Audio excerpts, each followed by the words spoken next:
أعوذ بالله من الشيطان الرجيم بسم الله الرحمن الرحيم الحمد لله رب العالمين والصلاة والسلام على رسوله الكريم أما بعد فأعوذ بالله من الشيطان الرجيم بسم الله الرحمن الرحيم هو الذي أرسل رسوله بالهدى ودين الحق ليظهره على الدين كله ولو كره المشركون. Brothers and sisters, you all know we started the series towards understanding the Quran from Al-Huda, the guidance, the direction. Then we learned about our Lord, Allah subhanahu wa ta'ala, that the Quranic introduction of Almighty God was that He is the Lord of heavens and the earth and the Lord of all mankind. Then we found out that the secular education takes our iman and faith away from us in a very subtle way. And anyone who has gone through the curriculum of secular education system, he is certainly involved in the secular thinking, that he starts believing that realities are only those who can be felt by the five senses, are verified by the five senses, or they are proved by the scientific method. Anything which cannot be felt, appreciated by the five senses, or it's not verified by the five senses, or it's not proved by the scientific method, it has got no existence. The Holy Quran begins with ذَلِكَ الْكِتَابُ لَا رَيْبَ فِيهِ هُدًى لِلْمُتَّقِينَ الَّذِينَ يُؤْمِنُونَ بِالْغَيْبِ. That the Holy Quran is a book which has awaited since long, and certainly a direction, a guidance for the God-fearing ones who believe in the unseen. Whereas a secular mindset cannot accept anything from the unseen.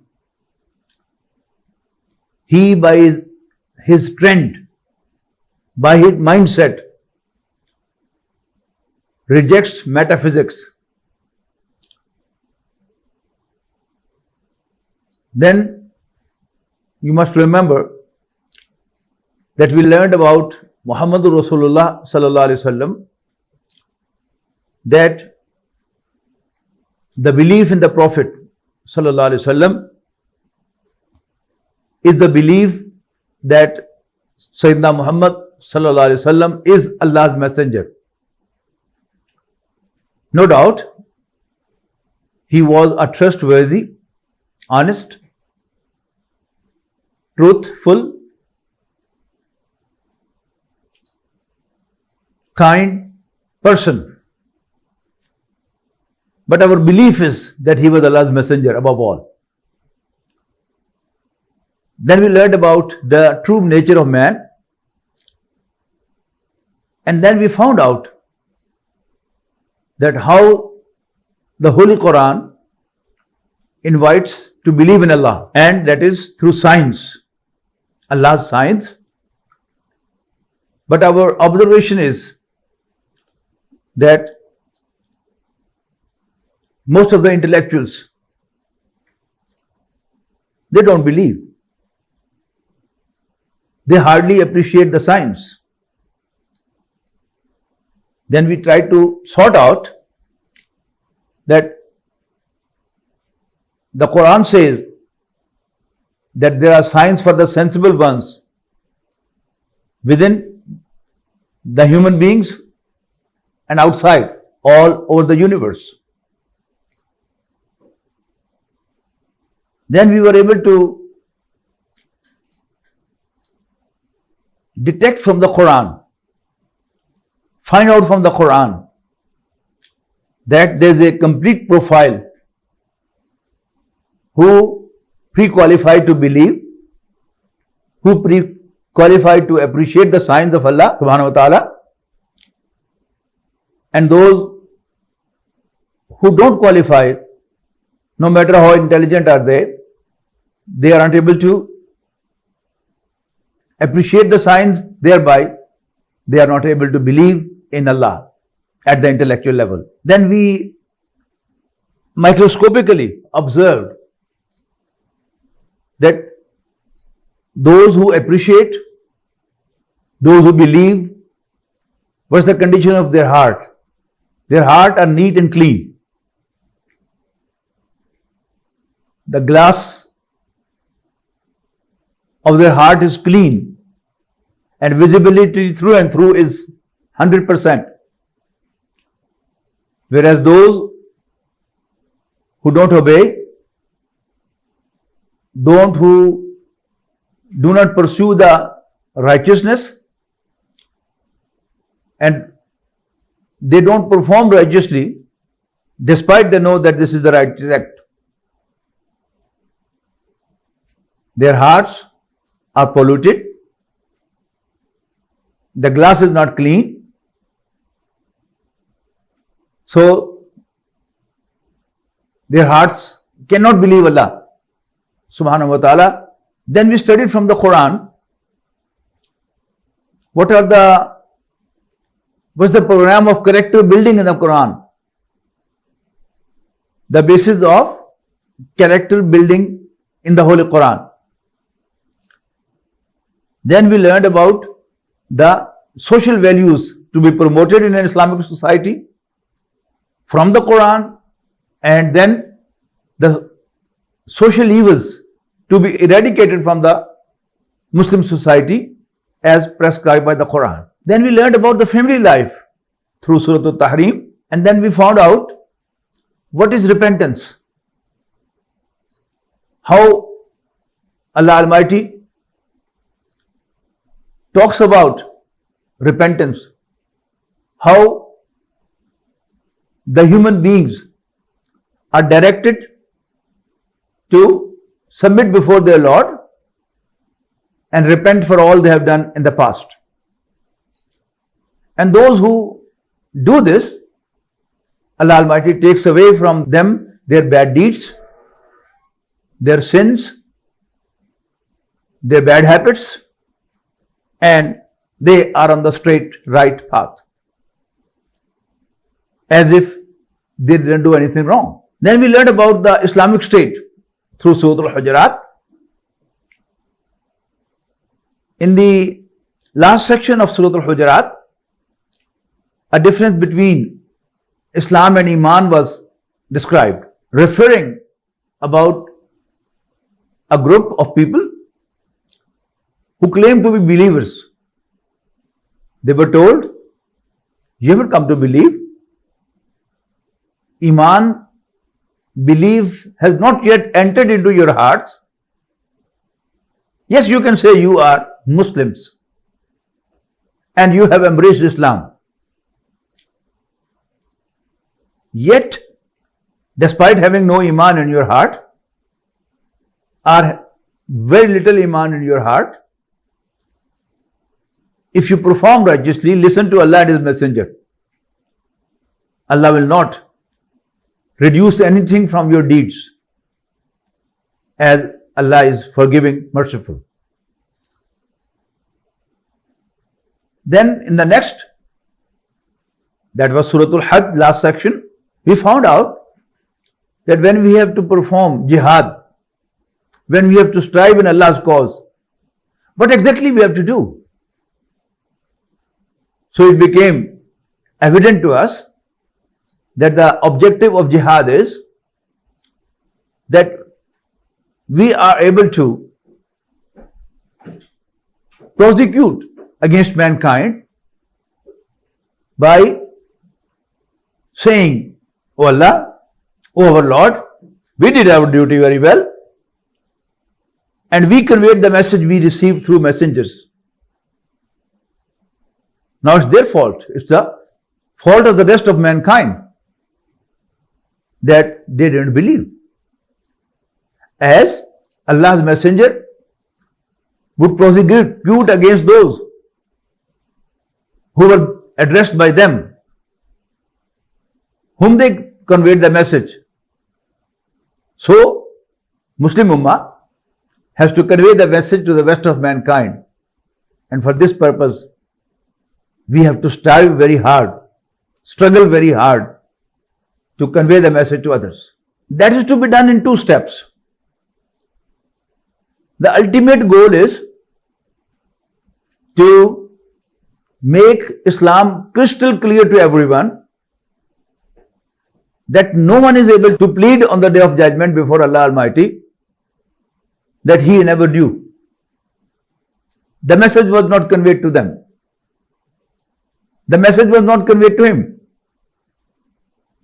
In Surah An-Nisa, there is an ayah to explain this. Many messengers were mentioned by name. And then the concluding ayah was, Rusulam Mubashirin wa Mundhirin. Li Allah yakuna linnasi ala Allahi hujjatum ba'da rusul. These are messengers who were sent as those who give the good tidings and those who warn,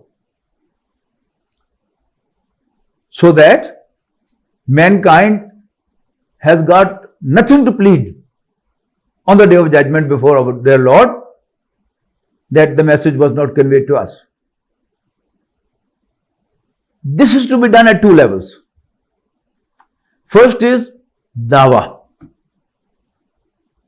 That is to convince an individual verbally, by writing, or by your practice, that he should believe in Allah as his Lord, he should believe in the hereafter, and he should accept Sayyidina Muhammad sallallahu alaihi wasallam as Allah's messenger sent to mankind until the Day of Judgment. No other messenger is going to come until the Day of Judgment, and he is the last one. But generally, there are problems. For example, if there is a river flowing from the north to south, and that is the only way of communication, that is the only way to move. So people are swimming and people are traveling by boats. Those who can swim, they are swimming easily to the south, and to sail the boats is also easy with the flow of water. But someone comes, he says, "Oh people, what are you doing? Your destination was in the north and you are moving to the south." He gives arguments, tries to convince them. Only a few sensible people, intelligent people would understand, yes, he is right. Rest of them will say, "Oh, he is talking nonsense. Everybody is going to the south. All our assets are in the south, and he is asking us to move to the north. And the flow of water is also towards the south. Why should we move to the north?" But certain people intelligent people, sensible people would certainly understand, oh yes, he's right. We are wrong. We should have moved to the north. Those who understand he is right would again be divided into two groups. One who would say he is right, but it's very hard to move against the flow of water. Sorry, we can't do. Others who would say he is right, but our community, our people are going towards the south. Why should we move to the north? Those who considers us as leaders are going to the south. So we should also move to the south so that our leadership sustains. We continue to be the leaders. If we listen to this man, then he would become the leader. And we cannot accept him as a leader. So they would refuse to accept. Not because they didn't understand, but because they are not going to give up their leadership. Or maybe some other reasons. Hardly a few people would say, yes, you are right, and we are with you. No matter what problem we face,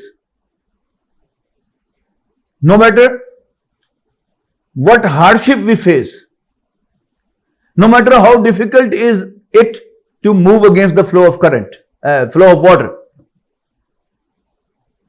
we would be with you. This was actually the example of all the messengers. People going with the flow of water, people moving with the wind in the direction of wind, were warned by the messengers. They are wrong. They are wrong, going in the wrong direction. Only few accepted them. The last of messengers was Sayyidina Muhammad sallallahu alaihi wasallam. In the Holy Quran, many prophets and messengers are mentioned again and again. Especially 6 messengers are very specially mentioned in the Quran. Again and again and again and again. They are Nuh alayhi salam, Hud alayhi salam, Salih alayhi salam, Lut alayhi salam, Shuaib alayhi salam, and Musa alayhi salam. I have named them in the historical order. First of them was Nuh alayhi salam, and last of them was Sayyidina Musa alayhi salam. Of these 6, they are classically mentioned in Surah Al-Araf in Juz 8 and 9. They are mentioned in Surah Hud, Juz 12. They are mentioned in Surah Ash-Shu'ara, Juz 19. And interesting thing is that they are named one by one, and their story has also been mentioned in these places. If you make a profile of what their message was, first 3 of them, Sayyidina Nuh alayhi salam, Sayyidina Hud alayhi salam, and Sayyidina Salih alayhi salam. Remember, these are the 3 messengers before Sayyidina Ibrahim alayhi salam. Abraham. Their message was almost the same. And that was, O my people, worship Allah. Ya qawmi ibudullah, ma lakum min ilahin ghayru. I am giving a summary of their message. Ya qawmi ibudullah, ma lakum min ilahin ghayru. O my people, worship Allah. There is no one worthy of your worship except Him. Inni lakum rasulun ameen. Indeed, I am a trustworthy messenger sent to you. You can trust me. Fattaqullaha wa atiyun. Thus fear Allah and obey me. Ma asalukum alayhi min ajr. I don't ask you of any recompensation, as my recompensation is due on Lord of heaven and the earth, Rabbul Alameen, of all the worlds. The same was the message of all three, Nuh alayhi salam, Hud alayhi salam and Salih alayhi salam. Allah subhanahu wa ta'ala portrays Ibrahim alayhi salam as a role model for rest of mankind, even the messengers to come after him. Even to Rasulullah sallallahu alaihi wasallam, it was clearly told in the end of Surah An-Nahl, ittabi millata Ibrahim hanifa. O Muhammad sallallahu alaihi wasallam, follow the pattern set by Ibrahim.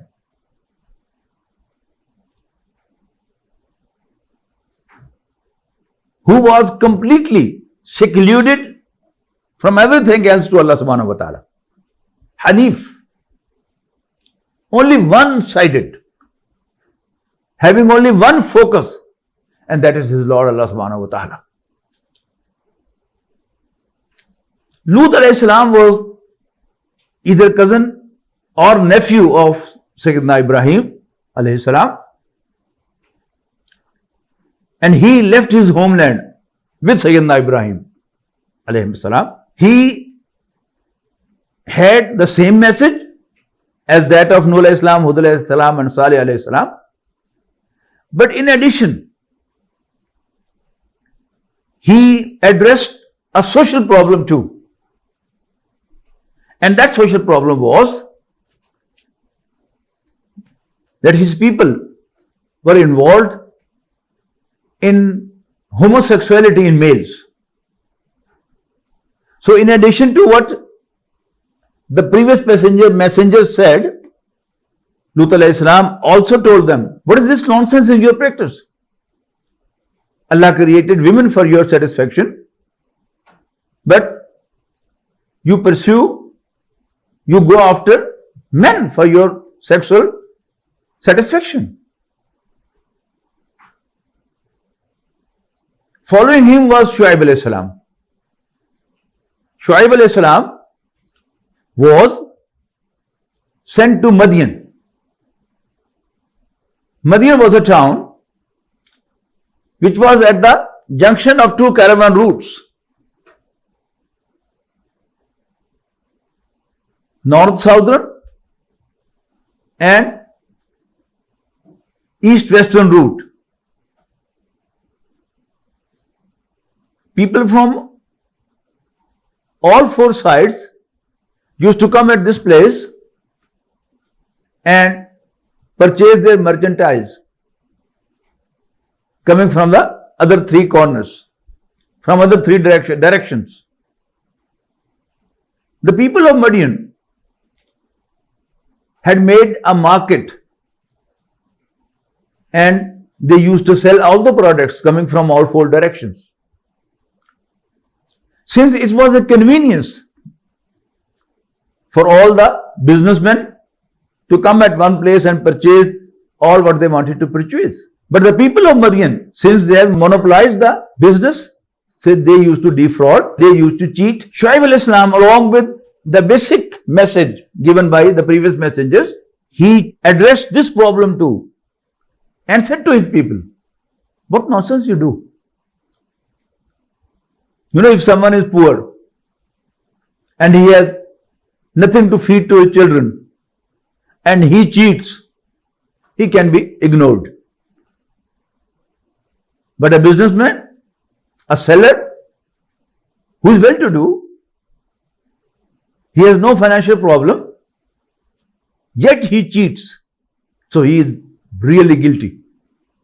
So Shuaib alayhi salam asked them not to.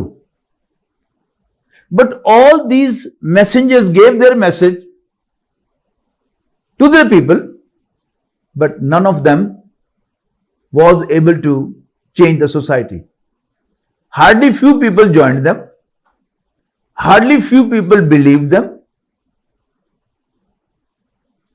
Hardly few people responded to them positively. It's gradually there's an evolution in the message of Allah to mankind.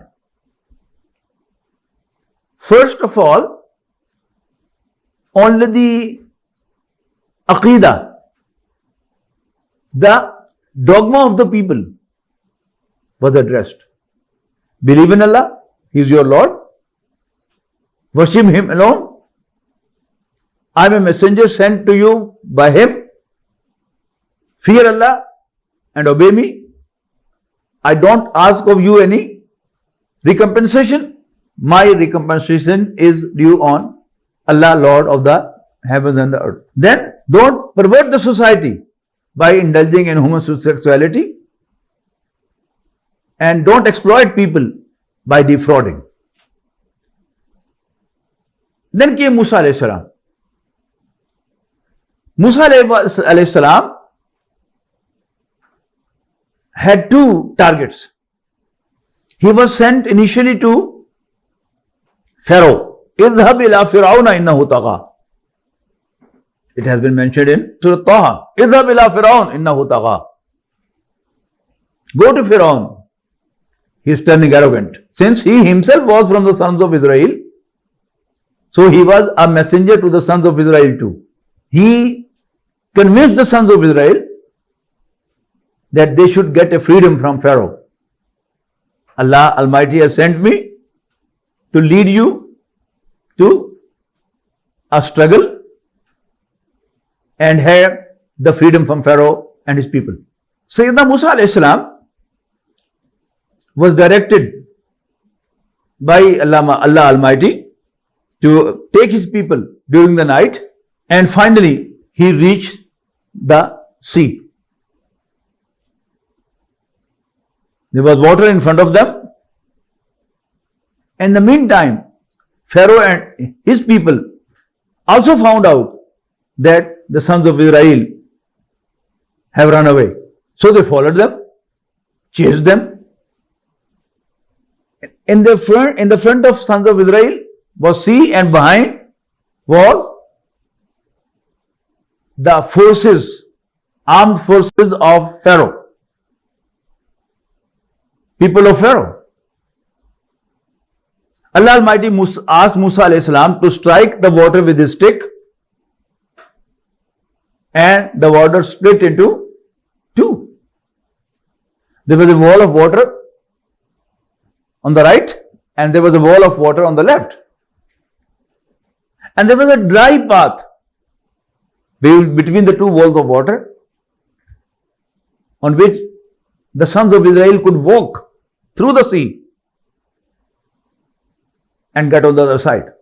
When all the Bani Israel were out of the sea, all the people and forces of Pharaoh were right in the sea, and water was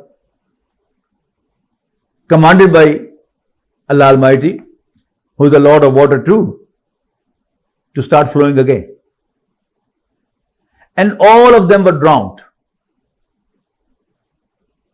So the objective of sending a messenger was complied. Musa alayhi salam was able to set sons of Israel free, to let them have freedom.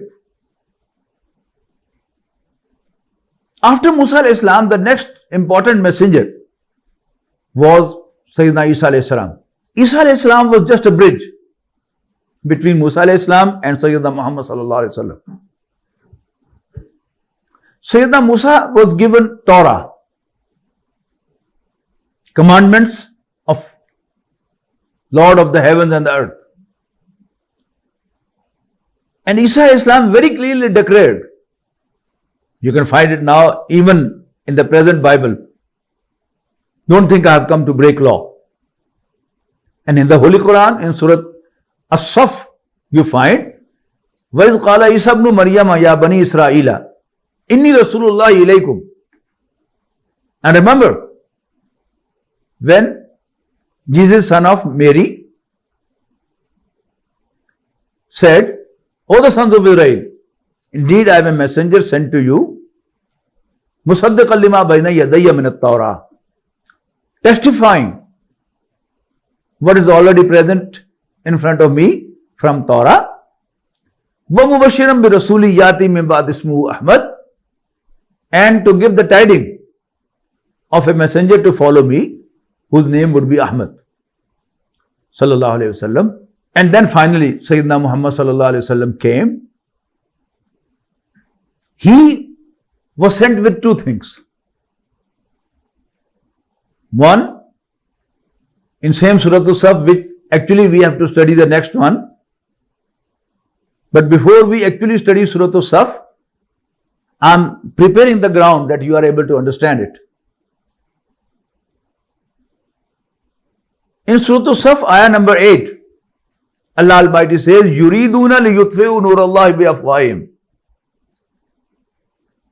They, that is the sons of Israel, they want to extinguish Allah's light with their mouths, just to blow it out. وَاللَّهُ مُتِمُّ نُورِهِ وَلَوْ كَرِهَ الْكَافِرُونَ. But Allah is going to complete His light, is going to bring His light to perfection. Light means, what's the function of light? If it is dark, you can't find the way, where to go. And when there is a light, you can find the way, where to go, which direction to follow, what precaution to take. So, they wanted to extinguish the light with their mouths by just blow it out. Wallahu mutimmu nurihi walau karihal kafirun. But Allah is going to bring His light to perfection. There is a light of a candle, which just gives you idea that there is someone standing here, there is a table here, and there is a chair there. But when there is a bulb or energy saver of 20 watts, it's more clear. But when you have 3-4 energy savers of 20 watt each, everything is clearly visible. But when the sun shines, sun rises and it starts shining, it's midday, even a small dot on the road, on the street, on your hand is visible. So this is the perfection of light.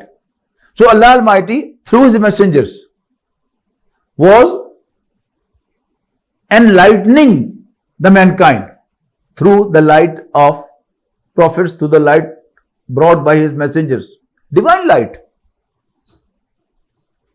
Nuh alayhi Islam was preaching by the divine light. So was Hud alayhi Islam, Salih alayhi Islam, Shuaib alayhi Islam, and Lut alayhi Islam, and Musa alayhi Islam were guiding by the divine light. Now the divine light is going to come to perfection, and that was by Rasulullah sallallahu alaihi wasallam. So the Rasulullah sallallahu alaihi wasallam was given two things. Huwallazi, yani he has decided to bring the light to perfection, and how is he going to do that? That Allah Almighty has sent His last messenger, Sayyidina Muhammad sallallahu alaihi wasallam, with Al-Huda, the guidance. You know, the guidance was brought by Nuh alayhi salam. It was a small light. Hud alayhi salam, Salih alayhi salam. Then from Shuaib alayhi salam, the light was increasing. If you have a dimmer with a bulb and you start increasing the intensity of light. The same is the case. Nuh alayhi salam, Hud alayhi salam, Salih alayhi salam, they came with a little light. Certainly that was a divine light too. But then intensity of that light increased and it eliminated the social evils too. When it was even more increased in the light sent with Shuaib alayhi salam, he enlightened the economic issues, the economic evils, the economic exploitation done by the business community by defrauding. So he addressed to, and through Musa alayhi salam, Allah Almighty managed, arranged to set a community which was made slaves by another community free. That was done by Musa alayhi salam. Now, Sayyidina Muhammad sallallahu alaihi wasallam has come. Sayyidina Muhammad sallallahu alaihi wasallam has come with Quran, which is not only a guidance, but the guidance. It's not only a hudan, it is al-huda, a complete guidance.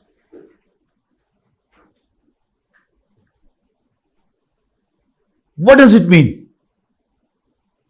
You know, that guidance was increasing. The Holy Quran throws light on the basic doctrines, the dogmas, the aqaid. It also throws light on the social issues, social problems. It tells about the law of inheritance. It tells us what is lawful and what is unlawful in the economic arena. It also tells us what is allowed and what is not allowed in the family life. When there is a divorce in a family, what are the laws? What is prohibited and what is not? What's allowed? Not only that, it also tells us, as we learned from Surah Al-Hujurat, that how can you manage a state? What are the issues in a state? How the issues should be resolved? What should be promoted and what should not be allowed in an Islamic state? So it was all in the Quran. Second thing is, وَالدِّينِ الْحَقِّ هُوَ الَّذِي أَرْسَلَ رَسُولَهُ بِالْهُدَى. It's Allah who sent His messenger with the guidance, complete guidance. وَالدِّينِ الْحَقِّ. And true religion, true deen, the deen of Allah. Why? لِيُظْهِرَهُ عَلَى الدِّينِ كُلِّهِ. So that He, sallallahu alayhi wasallam, makes that deen dominate over the whole way of life, over the whole deen. A few words about the deen of Allah, the religion sent by Allah. Actually, this is to do with the social life, sociology. Mankind started with a pair, with a couple, Sayyidina Adam alayhi salam and Sayyidatuna Hawwa salamun alayha, our father and mother. They produced children. They were intermarriages. And then this one family was divided to many families. Then the families turned to tribes, and the tribes to nations. nations to races. By the time Rasulullah sallallahu alaihi wasallam was sent, there were two empires on one side and the other side of Arabian Peninsula. There was Persian Empire on the east of Arabian Peninsula, and there was Roman Empire on the west of Arabian Peninsula. Makkah al-Mukarramah was the town, was the city of one tribe. Only a Qurayshi, a man from the tribe of Quraysh, could live at Makkah. Or yes, with him, his slave could also live. And anyone who is the ally of a Quraysh, of a Qurayshi, from that tribe, man from that tribe could live at Makkah. But when Allah's Messenger moved to Medina, Medina was not a town of one tribe. There were two tribes who were the sons of soil at Medina. They were Aus and Khazraj. In addition to Aus and Khazraj, there were a few tribes of Jews also living at Medina and around. All these tribes of Jews had moved to Medina as they had read in their books, Torah and Gospel, that the time has come when the last of Allah's Messenger would appear in the land of palm trees. And the land of palm trees is Medina. Even today, no matter you live in Europe, you live in Africa, you live in North America, you take dates of Medina, you can buy from the market, you are gifted dates of Medina. Every pilgrim who goes for Hajj or Umrah, he purchases dates from Medina, but they don't finish. So that was the land of palm trees. It was written in Torah and Gospel that the last messenger will appear in the land of the palm dates, palm trees. But they assumed, the Jews assumed, that as for the last 2500 years, all the messengers, all the prophets have come from them, from within them. Perhaps the last one should also come from them. But Allah's decision was that the last messenger is going to be from the sons of Ismail alayhi salam, not Ishaq alayhi salam. The sons of Israel are progeny of Yaqub alayhi salam. He was named Israel, which in Hebrew means Abdullah. And Yaqub alayhi salam was the son of Ishaq alayhi salam, who was the son of Ibrahim alayhi salam, the younger son of Ibrahim alayhi salam. The older son, Ismail alayhi salam, Sayyidina Muhammad sallallahu alayhi wasallam was from the progeny of Ismail alayhi salam. That was Allah's decision. Three of them lived in Medina, right in Medina. Two of them were allies of the sons of Khazraj, the tribe Khazraj, and one of them was an ally of the tribe Aus. And Aus and Khazraj used to have infighting. They used to fight each other. And the Jews also had the practice of fighting with each other.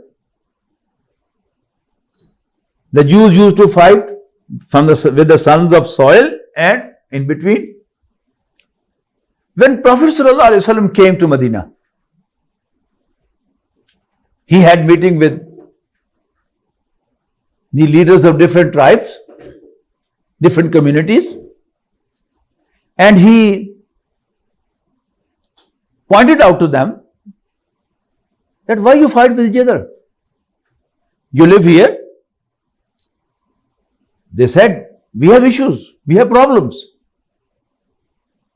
For our rights, we have to fight. The Prophet ﷺ asked them that, why don't you seek political solution of your problems? Why don't you sit on table and discuss the issue and try to find the solution? Oh, they said, yes, that's very good. But if a community doesn't comply, doesn't listen, what to do then?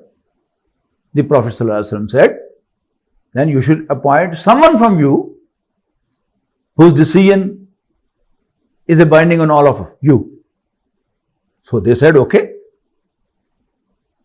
it is you then. If you are not able to sort out our issues, then we would comply with your decision. So Medina turned to be a city-state.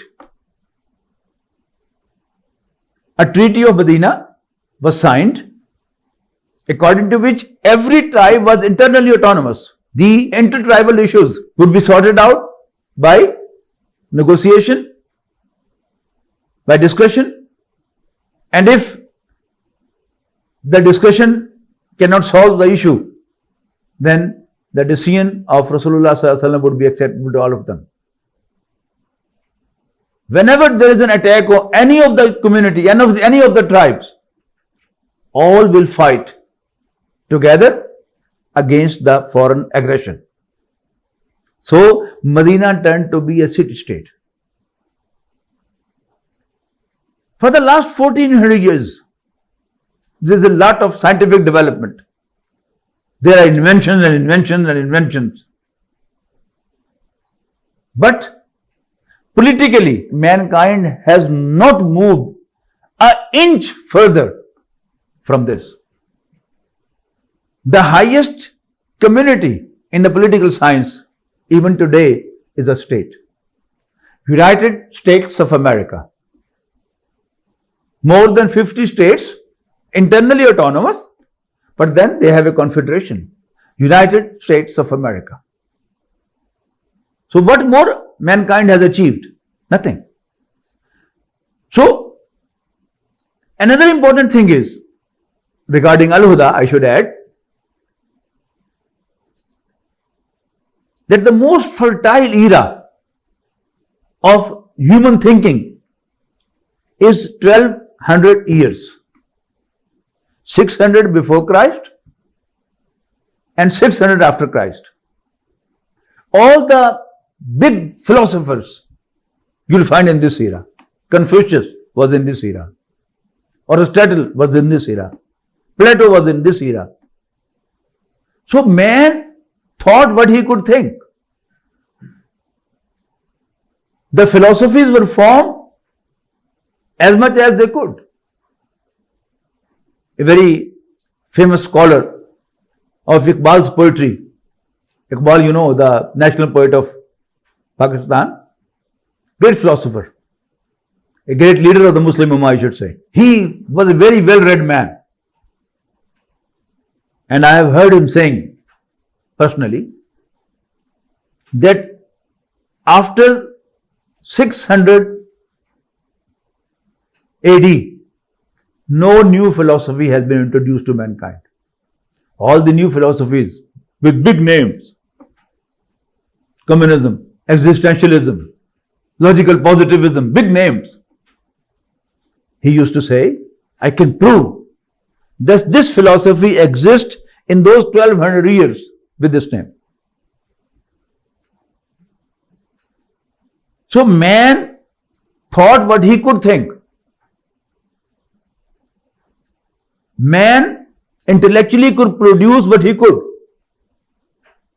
Now that was the right time when the human community had also reached the highest level of state, and human thinking also had achieved the peak level. That was the right time when Allah sent His last messenger for the guidance and direction of mankind, and that was Sayyidina Muhammad bin Abdullah sallallahu alaihi wasallam.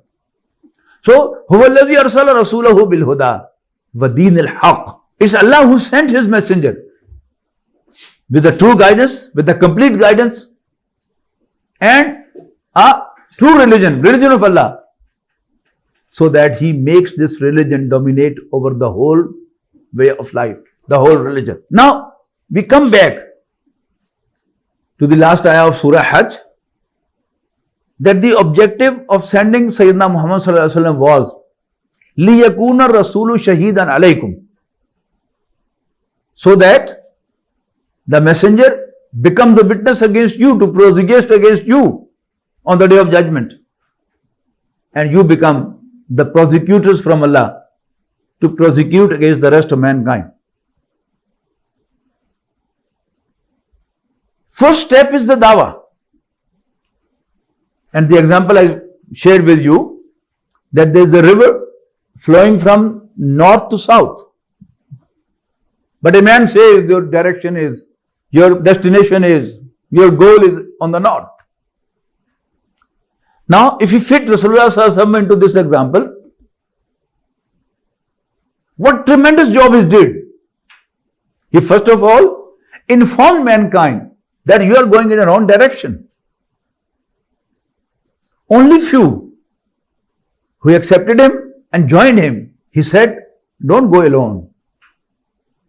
Take the whole mankind with you. Let's join hands and change the direction of the river, to let the river flow from south to the north, so that even the weak people,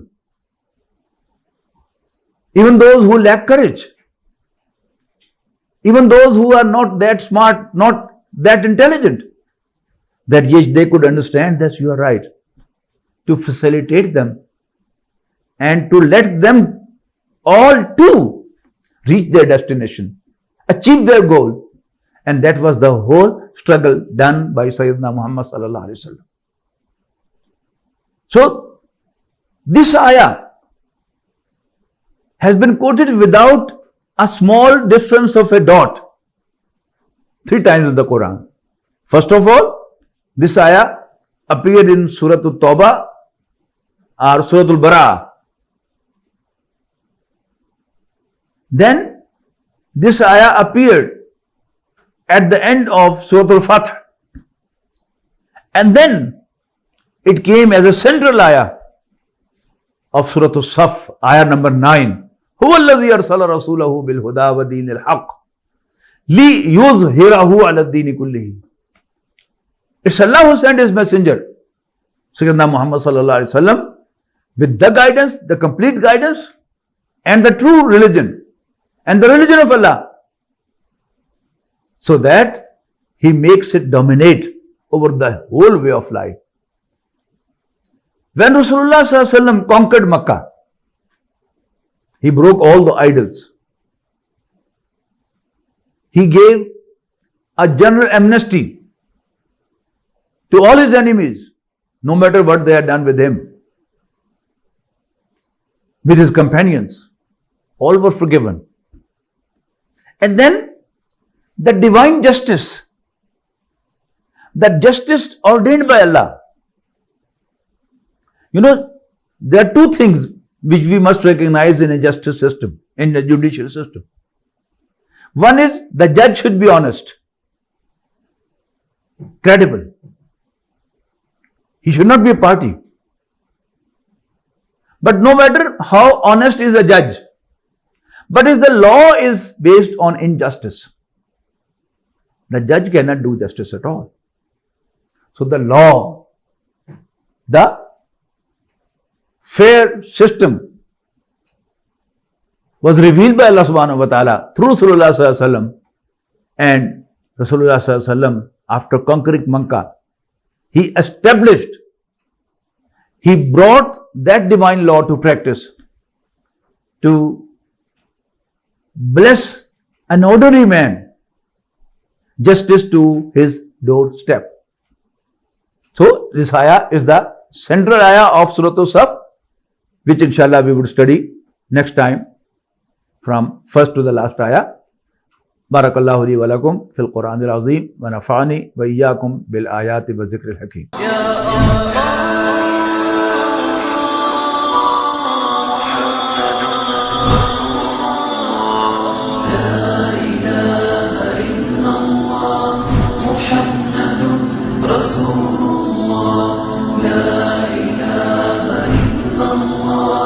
محمد